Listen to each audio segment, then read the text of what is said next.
So by this point in the course, and we're just with this lecture, I think this is the halfway point, in fact. At this point in the course, let me see if I can get inside your head a bit. I'll bet that you're sick and tired of dealing with these schemes where there are so many tiny parameters to tune. So it's one thing to have to decide how best to compute a Huffman code or something, but it's another to start with your input data and then have to keep making decisions like which block type do I use? How big do I make the block? How do I search for back references? When do I give up in my search for back references? Which back references do I generate? If I have two back references of the same length, which one do I keep? If I have a short back reference, is it worth generating it now or just emitting a literal and trying for a better back reference in a minute? Those decisions add up, and it's pretty overwhelming to work with a compression tool that requires you, the compressor, to make so many of them. And we wonder, isn't there maybe a better way of doing this? If we choose the right set of algorithms, shouldn't it be possible to just get the best compression, to have all of that wrapped up in the algorithms that we use? And it turns out that, in a sense, the answer is yes. We're just about ready to talk about the bzip scheme. And I don't think this is by design, but interestingly, bzip turned out to be a big competitor to gzip, and over time, as computers got faster, bzip came to be seen as sort of a better scheme to use. Interestingly, its design philosophy is sort of the opposite. It uses a lot of the same things. It uses Huffman coding at the end. It splits data up into blocks. But in the meantime, it doesn't really do much else besides run the data through a pipeline. There are very few decisions to be made along the way. There are some places where the compressor could choose to not do certain things, but it wouldn't make any sense to do that. Unlike back reference searching, all of the manipulations that get done either have to be done, or if they're optional, take no time to do, and therefore it makes sense to always do them. So the core of the bzip scheme is something called the Burrows-Wheeler Transform. And this lecture just talks about that. We will talk about the other parts of the pipeline in the next lecture. We will keep it a bit lighter than the deflate thing because none of us, me or any of you, terribly want to go down the rabbit hole of a compression scheme as far down as we went with the deflate scheme in this semester at least. But we do need to see all the different pieces of bzip, in particular because this transformation, which is really interesting and sort of feels like it just comes out of nowhere, this transformation is useful, but there is still some cleanup needed to get real significant compression using the Burrows-Wheeler transform. So here we are. We're back here. The same style of example where we started looking at LZ schemes or LZW or LZSS. Here is a string of text. I have chosen this example because of a couple of characteristics. One, a big one, is that RLE will get us absolutely nowhere on this. So we like RLE because if we have inputs where RLE could help us, RLE is a clean way of achieving good compression. Unlike a lot of other schemes, we can design RLE in such a way that it's pretty low profile. It doesn't have very much overhead, and if we can count on there being runs of consecutive characters, it can really improve their storage.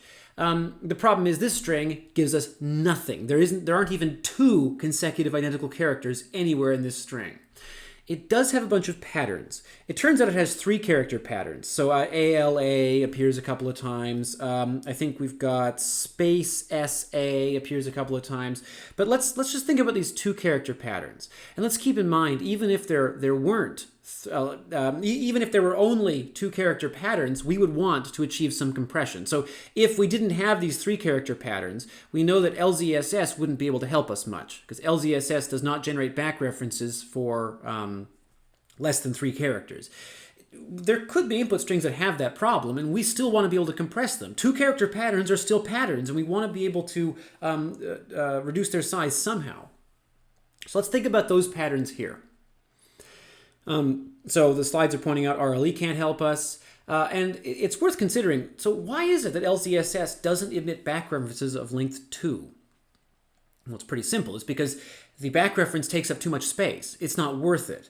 If we have a window that's, sensibly large, then the back reference has to require so many bits that it's easier to, or it's more efficient to emit 2 characters as 2 literals than as a back reference. And the issue here is just a fundamental problem, and it goes all the way back to lecture 2, which is we don't know how to tell the decompressor what parts of our past input are useful.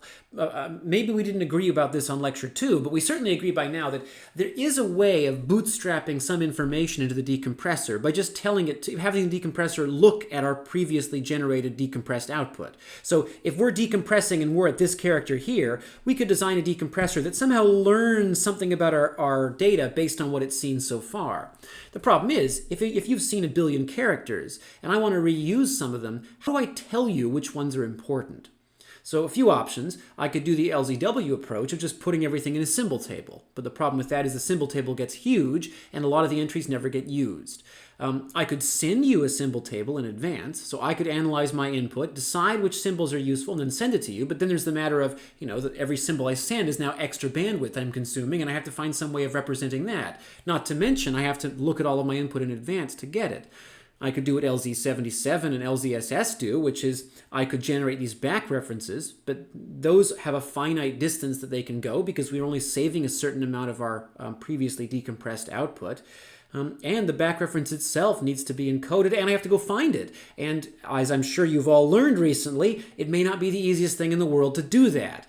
So it turns out really that all of this is just a function of this age-old problem of how do we tell the decompressor what's important? If it were really easy, if the decompressor could just magically tell when it gets to this character that, oh yeah, I might need to keep this for later, then this whole course would be way different. We would be far higher up in the stratosphere of interesting compression techniques by now if there were magic to do this. The problem is, fundamentally, this is the reason compression is hard when we're not just working with single symbols at a time. And there is no solution. Ultimately, there are just ways around it. So we've noticed already that if we look inside the LZ family, the basic idea of what's being done is the same in all of them. Even LZW, which is or LZ78, which are a little bit odd. They're the strange members of the family, but ultimately the symbol table approach is just a way of representing back references. And between LZ77 and LZSS and all the variants based on those, it comes down to how do we encode back references efficiently? How do we avoid wasting space but still build in this ability to reuse previous bits of data? And we can't solve the problem of having the decompressor know everything in advance, but we can sort of work around it. And one way of working around it would be to design a scheme like LZSS or something where we only reuse a certain portion of the previously decompressed data, and we give the compressor the work of figuring out which portion that is. And we don't store anything on the decompressor side besides some window of data. We could also do what RLE does, which it works around the problem by just not addressing it at all, essentially. RLE is a purpose-built scheme. It only compresses certain things. RLE does not attempt to compress runs of distinct characters. It only compresses runs of identical characters. If we design it correctly, runs of distinct characters just go right through it. They don't have any effect. That's one way around the problem because the decompressor doesn't have to know anything besides the previous character. If you're using RLE and I say, give me a run of 10 characters, the only character you need to know about to do that is the one that just came out, the one to create the run of. So we like RLE for that reason. And I keep picking on RLE here because maybe we're all fed up with LZSS, but RLE is a good example of a scheme that can give us real results. We've studied it to death by now. We have looked at so many variants of RLE and how to employ them, and we're not done. We're going to see it more in the next lecture. We've seen enough RLE variants to trust that we can design a clean RLE scheme that gives us real results when it's applicable. So when there are runs of consecutive characters. So one way we can work around this problem of how do we get the decompressor to know what's going on is basically elide it by changing the data we're working with. We know already that if I say here's a class of input data that is full of repetition, so consecutive runs of consecutive characters, find some good compression for this. You'd say, well, let's just use RLE because RLE is great for that. But then I say, nope, sorry, it's this input. This input has no repeated characters. Well, what if there were a way you could transform this input into something that did hopefully have repeated characters? As long as that transformation is reversible, so the decompressor could reverse it, then you could do that. You could transform the string into something that has more repetition, use RLE to compress it, send it over to the decompressor. The decompressor would then undo the RLE, then undo the transformation. So we can't use RLE directly because it just isn't, it's not smart enough. It can't see the patterns we want. But maybe we can transform the data in such a way that those patterns become more obvious. And so that's the idea, and it turns out, maybe it's obvious, that the solution to this, or one of the solutions to this, is this Burrows-Wheeler Transform. And as I mentioned, the transform is infuriatingly clever. It's the kind of thing the designers obviously spent a long time figuring it out. This wasn't, I imagine they didn't wake up one morning and invent it. But it's the kind of thing where if you see the construction, it's amazing how creative it is. So what I'm going to do is walk through the construction conceptually. And I'm going to construct this matrix, and some of you that are algorithm people are already, maybe alarm bells might be going off when you see this matrix get constructed. There are some size complexity things happening here that we'll have to sort out later. So just grit your teeth for now. It turns out that this Burrows-Wheeler transform, which I'll just keep calling BWT, the Burrows-Wheeler transform of a string of data is another string of data of the same length, where if there are patterns of any length, including 2-character patterns, we can expect to see runs of consecutive characters. They may not be long, but they'll be there. And that means that maybe we could throw the result at RLE. So this is a transformation that has to be applied to an entire string of text. You can't apply it to a single character. You can't use a sliding window approach. You have to consume an entire string of text and then apply the transformation to all of it at once. So we call it a block-based transformation. The way you would do this in a compression tool is you would not want to save up your entire input because that could be gigabytes. Instead, you'd probably break your input up into blocks of some size. You could use the same size, you could use varying sizes, although interestingly it turns out that BZIP uses fixed sizes. There's no block size selection logic like you might have in a gzip encoder. So it turns out that BZIP uses blocks of size ranging from 100K to 900K, and the setting you give BZIP, it turns out when I use BZIP-1 or BZIP-9, that's all it's doing. It's just setting the block size, which is interesting. gzip-1 or gzip-9, if you use a different parameter for gzip's compression, it changes all sorts of settings. BZIP has one configurable parameter. That's the block size. And so if you want a breath of fresh air after all of the different magic you have to do inside a deflate encoder, all the different settings fighting with each other, then look no further than BZIP, which has one setting. And the file format standard forces you to use that one setting to set the block size, and pretty much that's it. So what I'm going to do is I'll have this input of length n, and I can compute this transform for a string of any length, although there are reasons why bigger strings can, because the larger the string you have, the more patterns can be found in it, the same as having a larger window in LZSS. There are reasons why bigger strings are better, and keep in mind BZIP is doing this with strings of length 900K, but we can take it a string of any length, so I'm going to use this one. This is a string of length n. I'm going to construct an n by n matrix of symbols, and the very first row of that matrix will be set to my original string. And then I'm going to construct every successive row by taking the row above it and shifting it one character to the left. And the character that gets knocked off the left-hand side will wrap back around to the right. So we'll construct these cyclic shifts or rotations of our string. And we end up, we had a 17-character string. We now have a 17-row, 17-column matrix. In my original string, I'll keep the original string highlighted in blue through the example. The original string is at the top. Now, we have to make a couple of observations about this matrix before we go any further. We're about to rearrange it, so before we do that, let's take a look what we have. So we have every possible cyclic shift. It turns out that in its current form, even the matrices rows are cyclic. If I were to generate one more row after row 16, I would be back at row 0. The next shift would just give me row 0 again. Other thing interesting to note is, if you think about it, okay, the space, column number 1, gets rotated into column 0 after 1 rotation. Column number 2 ends up in column 0 after 2 rotations. Column number 3 ends up in column 0 after 3 rotations.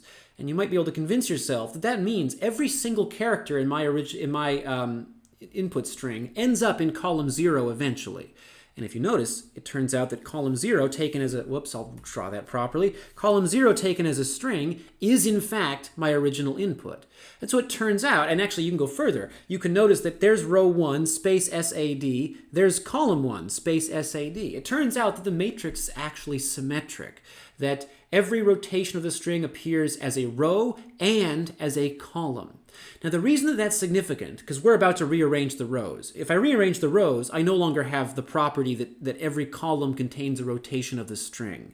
But one property I'm going to count on, really significant to making sure I can reverse this process, is that every single column of this matrix contains the entire collection of characters in the original string. And that's because in the current state, every single column is a rotation of the original string.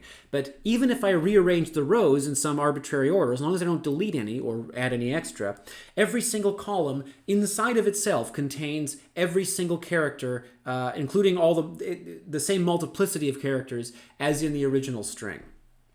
And then the slides are probably going to point that out now. Yeah, okay. So the next thing I do is I take my set of rows, so I treat each row as a string by itself, and I sort the rows into ascending lexicographical order. So I'm sorting them as strings. So we'll notice A comes before D, and then D comes before L, and AD comes before AL. Now, just a note here, the way that ASCII characters work, it turns out that the ASCII code for a space is 32, and the ASCII code for uppercase letters starts at 65. So that's why spaces lexicographically are considered less than letters, and same with semicolons. So I keep track of where my original row ends up, but I sort all of the rows of this matrix into ascending lexicographical order. So I'm going to keep this highlighted. We'll remember that my original string ended up at index 4. Okay, so now I go take a look at the last column. So the characters in the last column are the same as the characters in the last column before I sorted, because I just rearranged them. Of course, once I'm done sorting the rows, the characters in the last column look sort of unintelligible. They no longer are, a rotation of my original string, but they are the same characters, just in a different order. So I keep track of where my original string ended up, and I take a look at that last column, and I actually get rid of everything else. And the Burrows-Wheeler transform is then a pair consisting of a string of length n, which is this last column, so it's got the same length as the original string, and an index, which is where in the matrix did my original string end up? Which row of the matrix did it end up at? And we'll notice that the string I end up with inside the Burrows-Wheeler transform is of the same length as my original string, but has certain advantageous properties. One of which, now we be careful about believing this claim just yet, but an observation I will make is that while my original string didn't even have a pair of consecutive identical characters, this string, this BWT, has several. There are two D's next to each other, there are two S's. There's an S by itself, so it doesn't necessarily put everything next to similar characters, but it does tend to create groupings, and in fact, here is a group of 5 A characters together, whereas in my original string, there weren't even 2 A characters next to each other. And so if I were to apply run length encoding to this, I would certainly get better results than if I applied it to my original string, where I would get absolutely nothing. Now, we still have to talk about, first, is this actually reversible? If I take this soup of letters, will I actually get back my original string somehow? Spoiler, the answer is yes, but we'll talk about it. We also have to talk about maybe reasoning through why this is useful. Because maybe I was lucky and this one example gave me some patterns that run length encoding can help me with. But does that say anything about whether it'll work in general? So I want to talk about what's really going on here and justify that, yes, it turns out if you have patterns that recur of any lengths, 2 even, so 2, 5, 10, whatever, if you have recurring patterns, yes, the Burrows-Wheeler transform result will contain runs of consecutive characters, which means run length encoding is now a potent option for achieving compression.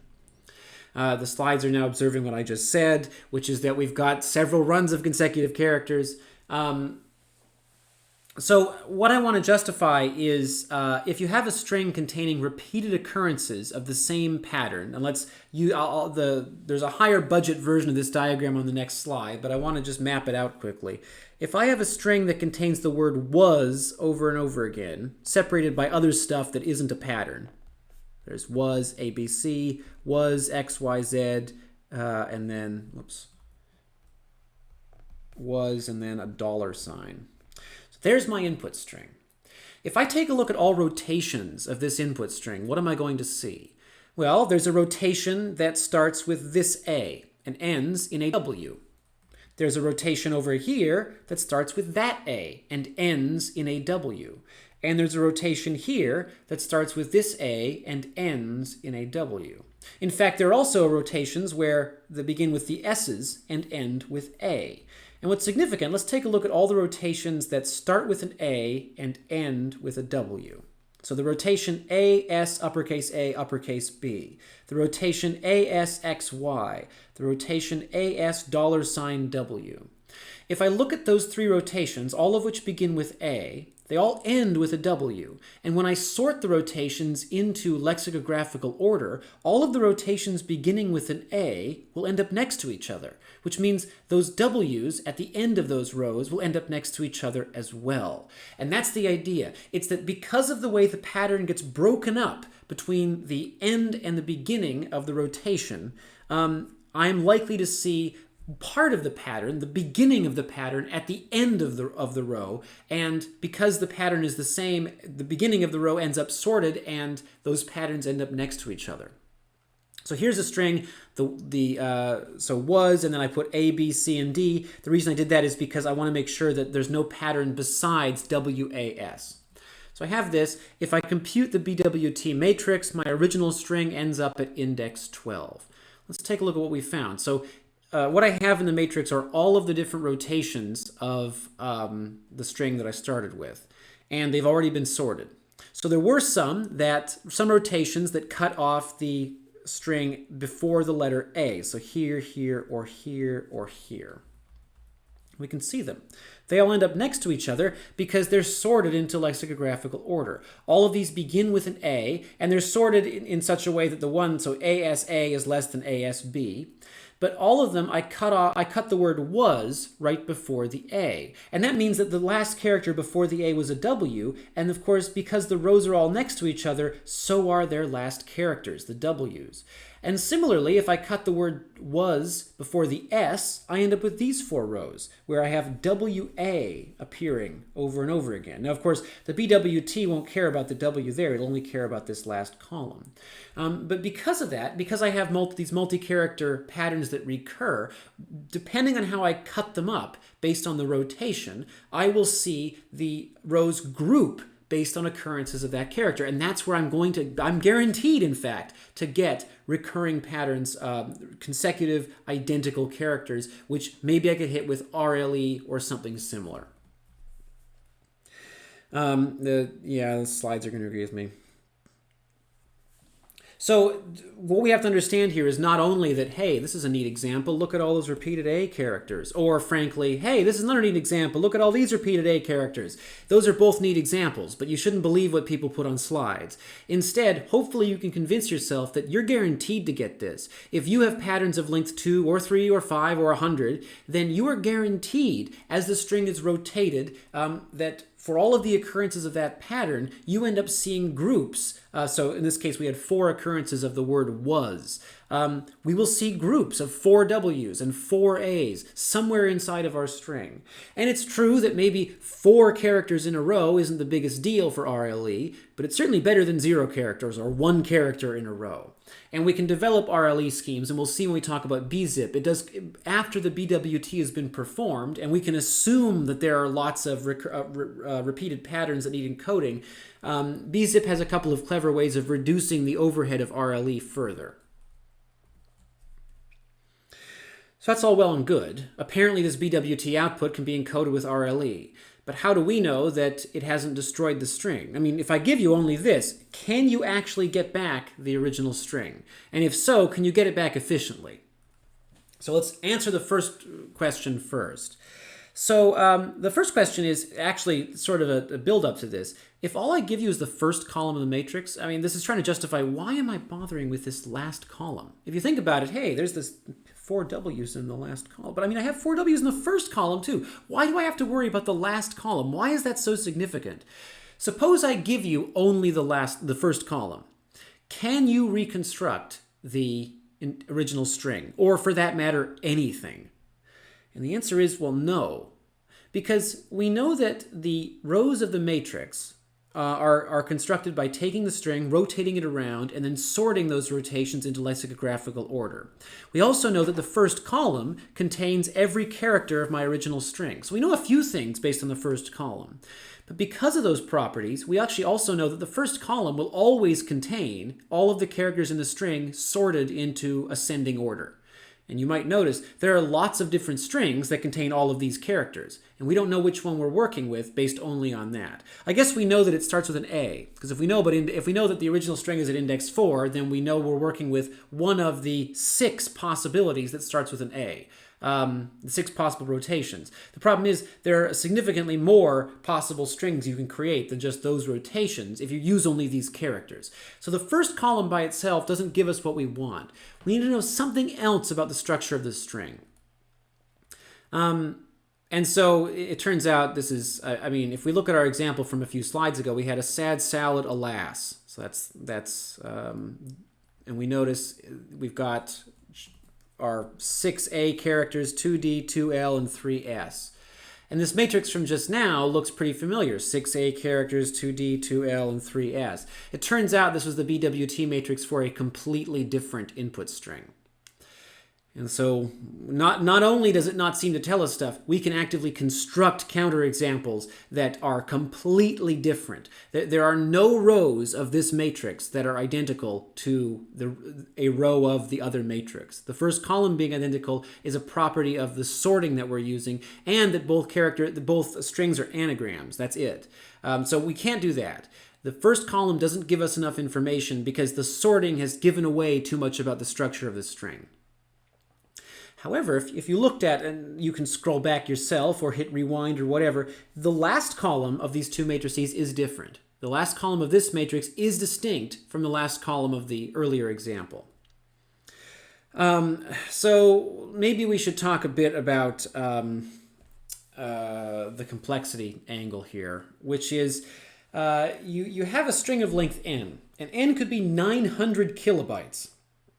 So that's 900,000 more or less, and you are asked to construct an n by n matrix. And if you're like me, that's a red flag. You know already that you do not want to be working with an n squared data structure when n is getting that large. Not to mention the difficulty of actually doing all of that sorting or whatever in memory when you've got other problems like cache to worry about. So we have to consider that, in fact, this matrix is a device. We do not actually need to construct the matrix because all we need is that one column. What we need to know is what order are the characters in the original string rearranged into to get that last column. So what we could do is we could observe that if we have this original string, it's at index 5 here, we can observe that if we treat our original string, the array it's stored in, as sort of a circular buffer, and I tell you, hey, let's take a look at the string beginning at index 0, 1, 2, 3. If I give you an index, you can always interpret the string as a rotation by starting it at the index I gave and then wrapping around and ending at one index earlier if you want. So there's no reason you actually need to create a row with each rotation. You could instead use just one string and then use a bunch of pointers into it to refer to the different rotations. A pointer, so if you have a pointer to a specific character, you are implicitly referring to the rotation that begins at that position. So you do not need to create the n by n array. Instead, you make a list of n pointers, one referring to each rotation. So that's linear as opposed to quadratic. You can then use those pointers, each of which refers to a different string, to do the sorting. You could sort the array's rows by sorting this list of n strings you've created. You could use an algorithm like merge sort. So here I am. This is weird. Why would I do this? Here's Bill Bird constructively recommending a specific algorithm out of context in a lecture not about algorithms. Well, you see, recently I found out that if you're in the compression business talking about BWTs, you go around recommending sorting algorithms. I don't think that makes any sense, but I better jump on that bandwagon while I have the chance. If you want to know why I did that, wait until the BZip lecture when we talk about a certain weird design gimmick where BZIP's, the structure of the BZIP algorithm contains a bunch of strange workarounds, basically entirely due to the author's decision to use quicksort, because that was apparently a good idea when people wrote algorithms in the 90s. I'm not really sure what was happening there. And quicksort, as we might know from 225, can cause us some grief in the worst case. So I'm going to recommend merge sort, and we'll see how well that decision ages. So I can sort the strings in n log n time. We have to be a little bit careful there because if I'm sorting strings, I actually have to compare two strings together. So the sorting algorithm takes n log n comparisons, but the actual running time of this entire thing, including the time it takes to compare two strings, given the strings have length n, and in the worst case, it could require n comparisons to decide if one string is less than or greater than the other, the total running time of the result is actually n squared log n, which is not ideal. There's a lot of reasons why you're not likely to actually see that worst case, because it only happens generally if you have a string of a bunch of identical characters or something. But it only requires big O n space. It's also true that this gets even worse. This n squared log n gets worse if you hit the worst case of quicksort, which is one reason, another reason to sort of worry a bit about that, about the worst case of why we're recommending quicksort over merge sort. It turns out that there are specialized algorithms you can use if you do not want to do the actual sorting. There are specialized algorithms you can use to compute it without having to sort that way.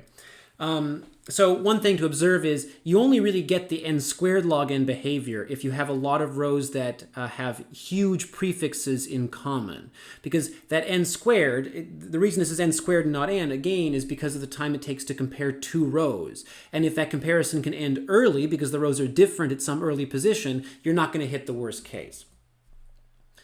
BZIP includes this strange step at the beginning that performs a preliminary RLE to try and, I guess, remove the inputs that contain identical characters, or to condense them down a bit. Because one really bad input for this situation, if you handled naively, is a string of n instances of the same character. If I provide you a string of length n, all of whose characters are the letter A, then every single comparison is going to result in equality, and we'll have to look at every single character in the string.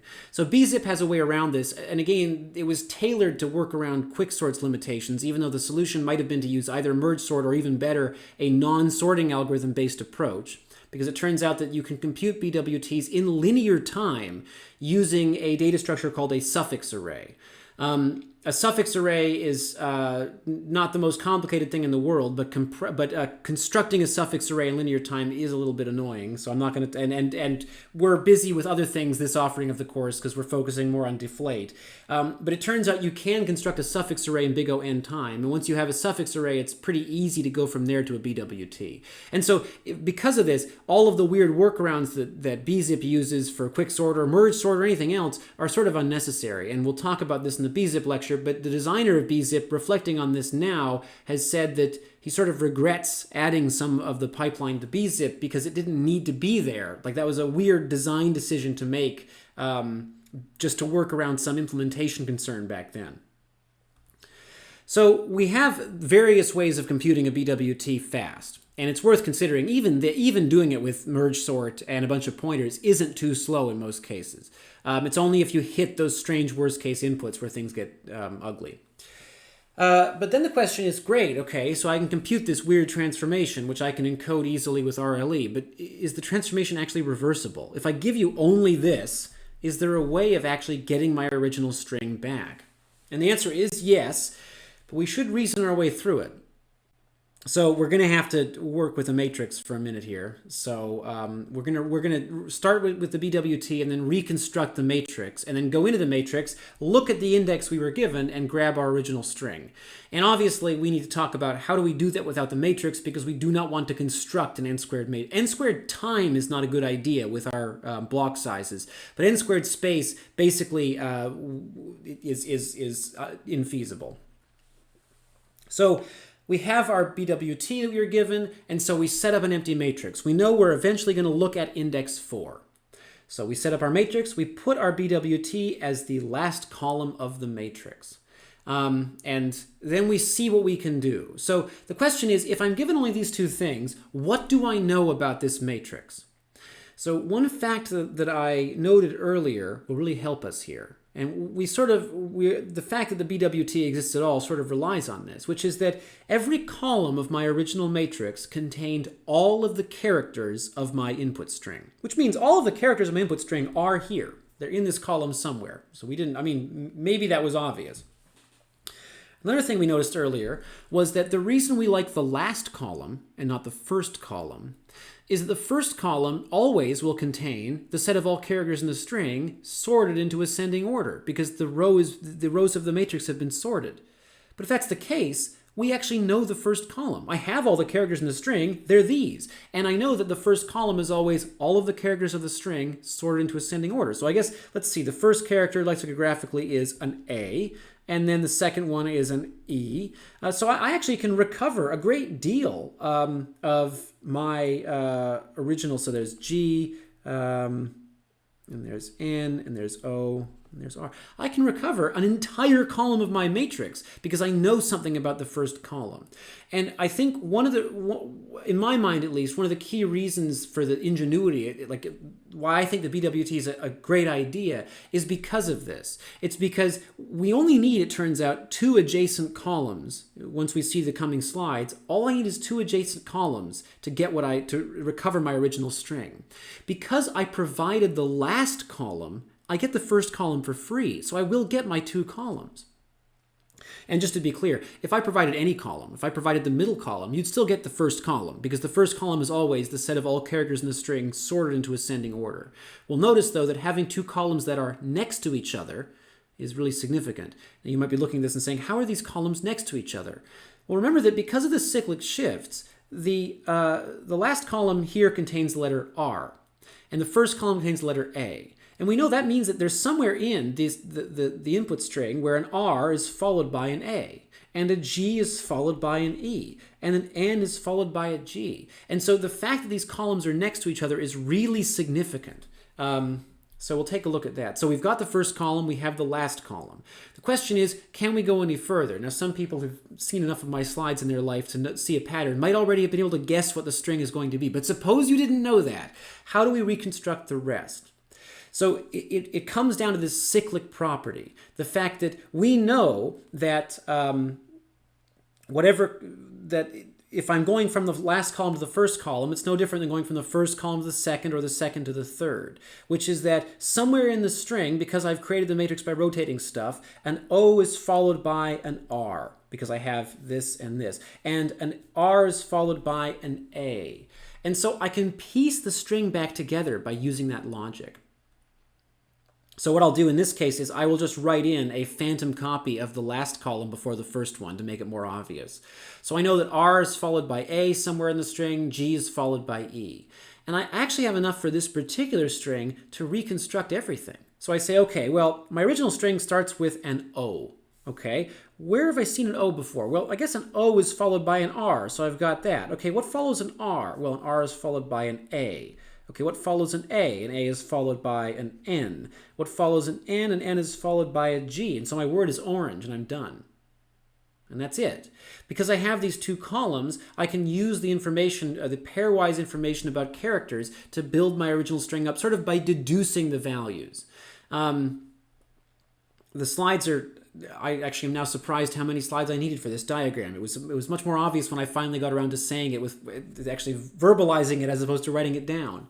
I can just go through all the different pairs of characters I have and just fill in, by deduction, entries of my table. And it might be useful. I know in my example a minute ago, I just wrote in row 4. We'll see it might be useful to recover the other rows if things get confusing. And they will in the next example. And so we can just piece the whole thing back together and recover the entire original matrix. And you might notice we don't need the original matrix, we just need that one row. And frankly, if I have the original row, I could then just perform the BWT again if I want the matrix for some reason. So I now use the index I was given, that's why we saved it, and I can recover my original string. So, okay, we've got a couple of issues there. One of which is, how do I do this when... I don't want to store n squared things. I do not want to keep that matrix around. And you might notice, well, I didn't seem to need the whole matrix for this example, but that brings up that first point, which is, what about strings that contain duplicate characters? And we'll notice that it appears as if having the matrix is helpful for that. So let's start by talking about that problem. I want to invert a string that contains the same character more than once. And we'll notice the reason this is difficult is that it's not as obvious when we ask what comes after a given character. Well, there might be different possibilities. We have to use more logic to recover that information. So here I've got index is 6, I've got this BWT, and so I set up my matrix as I did before. I've got my last column is the BWT, and the first column is just everything in the BWT sorted into ascending order. And the string I want is sitting inside of row 6. And so I ask the question, what comes after column 0 here? So the first character is a P. What comes next? And I go looking at my last column and I say, well, a P is followed by an I and an L and another P. Okay, so which one of those then goes here? And that's a bit of a tough one.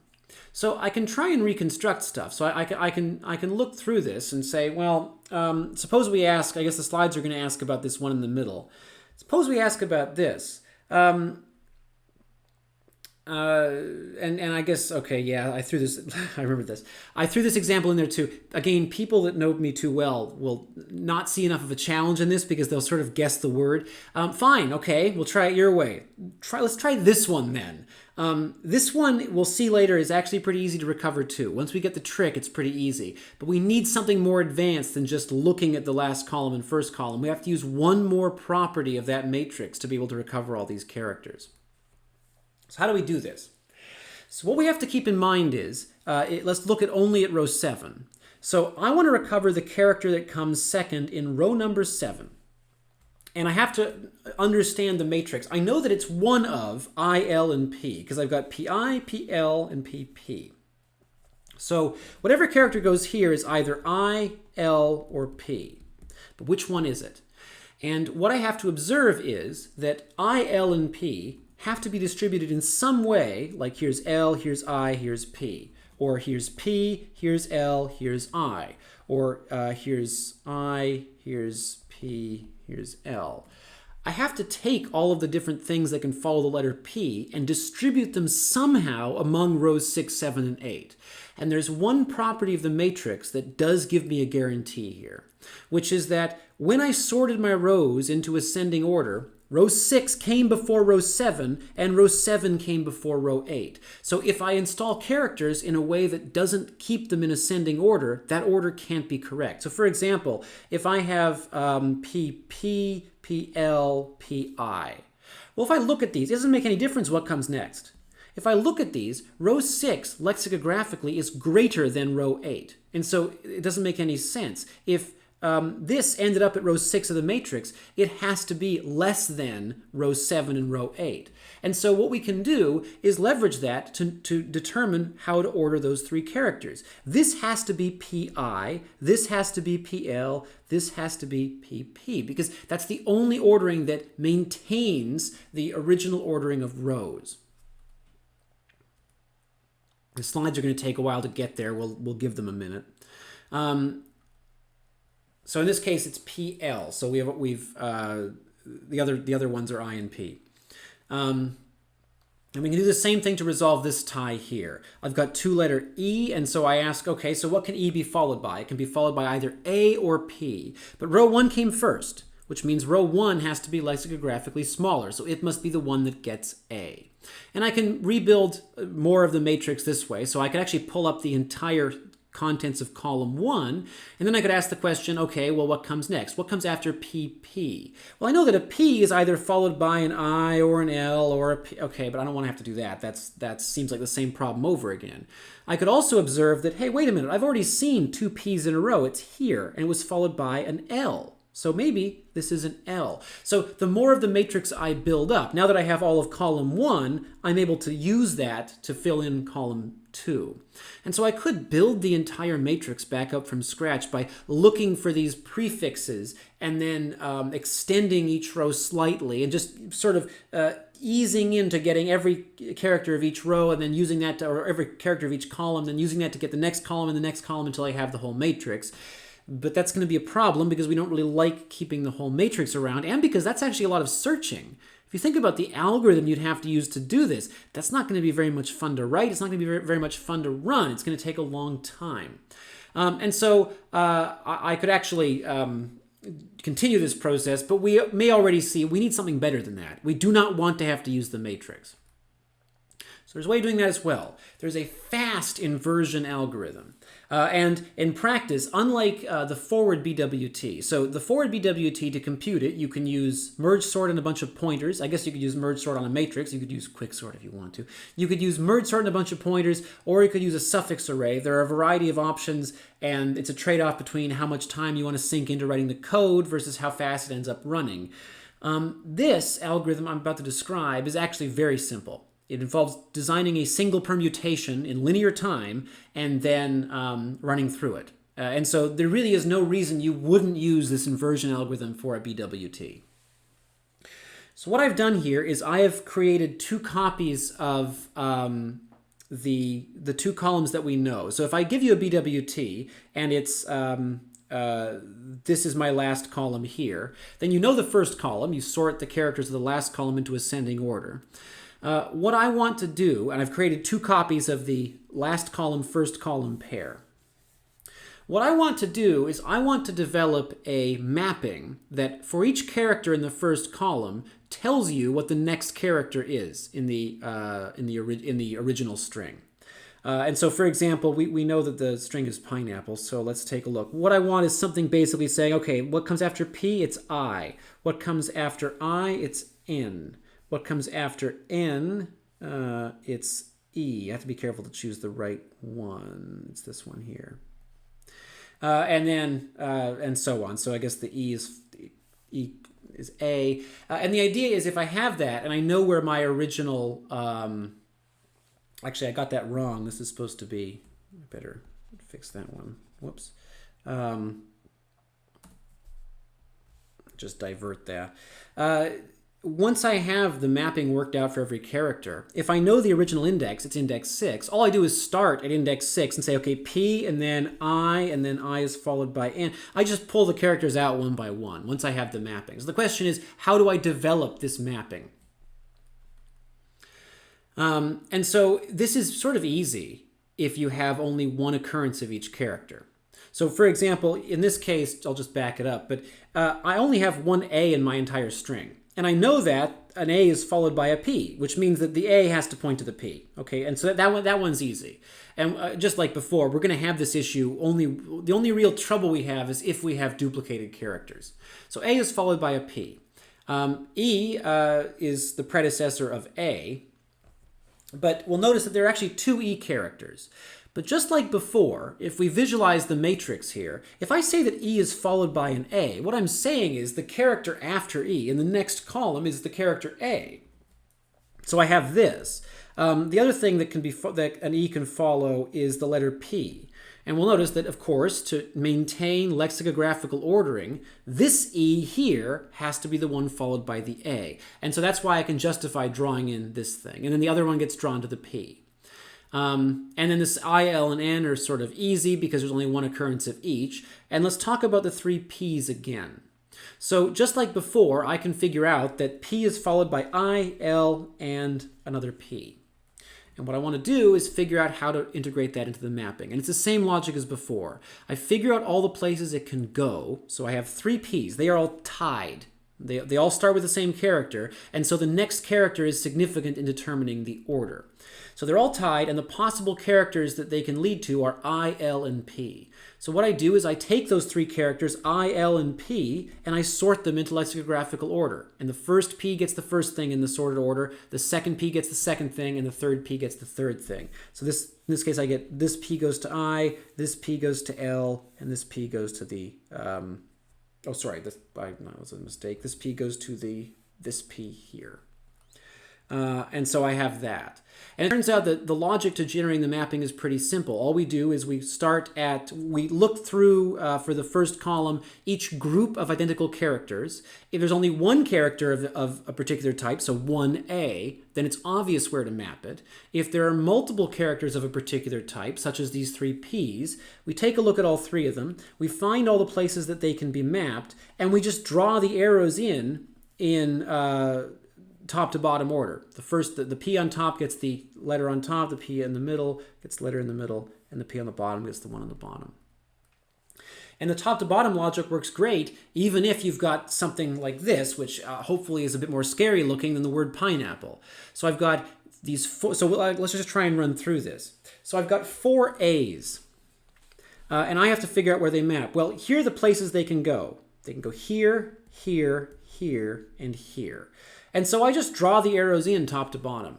So the first A over here goes to the first A here. The second A goes to this. The third A goes to this. And the fourth A goes to this. And I'm done with the A's. I can draw in the B's. There are 4 B's. And so in top to bottom order, I get this one. And then I get this one. And then I get this one. And then finally, this one's way down here. There's only one C, and it's obvious where to put it. I put it there. And so I can get the entire mapping. The slides agree. There it is. Great. Once I have the mapping, it's pretty easy to recover the original string because I have a way of traversing the entire row of any row of the matrix. If I start, for example, here and I walk through the mapping n times, I have now seen the entire contents of row 2. If I know my original string started in row 6, I start here and I just walk through the mapping until I get to the I know the string has length 9, so I just walk through the mapping 9 times. I end up getting this string here. Which, I mean, it's a good thing I've got a technique I can trust because I'd have no idea if this was the original string or not because it's not an English word or something. And you should expect on the exam it's not going to be the word pineapple. The other example for completeness is shown here, and it was the word pineapple. So the way we could actually store this mapping, ultimately all the mapping really is, if you notice, is it's just an array where for each index, so in this case what I'm saying is row 1, the letter E is followed by the A from row 0. So what I'm really saying is T of 1 equals 0. You give me the row you're starting on, I give you the row to go to. And then I'll just do a couple more examples of that. 2 maps down to 6, so T of 2 is 6. I guess I should do 0. T of 0 is 8. So all I have is an array that represents a permutation of the rows. Once I have that array, it should be pretty obvious that it's big O n to traverse it. Now there's a question of how I compute it. It's an array of size n, which is comforting, but maybe it's not obvious how I compute it. Certainly, if you give me a BWT, so that's this column here, if you give me the BWT, I have to sort the BWT into ascending order to get the first column. So some sorting is still needed. I would basically break the process down like this. First, do the sorting. Second, construct the mapping T. That's a disturbingly general bullet point. And then just traverse it. Loop over it. You know how long the original string was. Just loop over the mapping that number of times to pull each character out. So I want to just, at the end here, talk about why this is so fast. So the key there is that if I'm sorting a known set of symbols, so for example, I'm sorting a bunch of 8-bit values, and I know that there are a finite number, there are 256 possible 8-bit symbols, I can do the sorting of that last column. So I can work out, if you give me the BWT, I can work out the sorted ordering of its characters by using bucket sort, and that's big O n. So I can sort it in linear time. It turns out I can produce the mapping in linear time as well. So if you I can provide, I'll post a reference to this. The pseudocode isn't very exciting. Basically, the mapping can be computed by computing a sort of cumulative histogram of the first column, which can also be done in linear time if you're clever, using basically the same trick that you use for bucket sorting the whole thing. As a result, we see the rest of this stuff. If we can do the sorting in big O(n) time, and we can construct the mapping in big O(n) time, this was obviously big O(n), so the whole thing ends up actually being linear. And so we now have seen that we have this thing called the BWT. It gives us a nice advantage of putting, if you have a string full of patterns, or with any patterns at all, even 2-character ones, it does put together characters in those patterns in the BWT result such that run length encoding might have some effect on them. It's also interesting to observe, if I have a string that already has runs of consecutive characters, the BWT doesn't hurt that, because the BWT will split this, it'll treat this as a 2-character pattern that recurs 3 times. So it'll treat it as, BB, and then, okay, that was a bad drawing, and then there's BB again, and there's BB again. So it turns out that the BWT doesn't really butcher the existing consecutive runs of characters. So it shouldn't have too much of a detrimental effect on any other opportunity for run length encoding. But certainly in the result, it creates opportunities for run length encoding, and that can be very helpful given how difficult it is to isolate these patterns with other schemes. Now, we'll talk in the next lecture about what bzip does. So bzip is built around the BWT, but it has a number of other steps. But we know that the BWT can be computed in linear time, and we've seen at the end, it actually can be inverted even faster. It's a relatively simple process to invert it. And so the question now is, we have this interesting new tool. How do we put it into practice in such a way that A, it's still fast, so we avoid those ominous warnings about worst case sorting time, and B, we can be guaranteed that whatever it does doesn't, well, first off, is competitive with something like gzip, and that the run length encoding that we ultimately employ is clean enough that it can give us results even on things like runs of only length 2.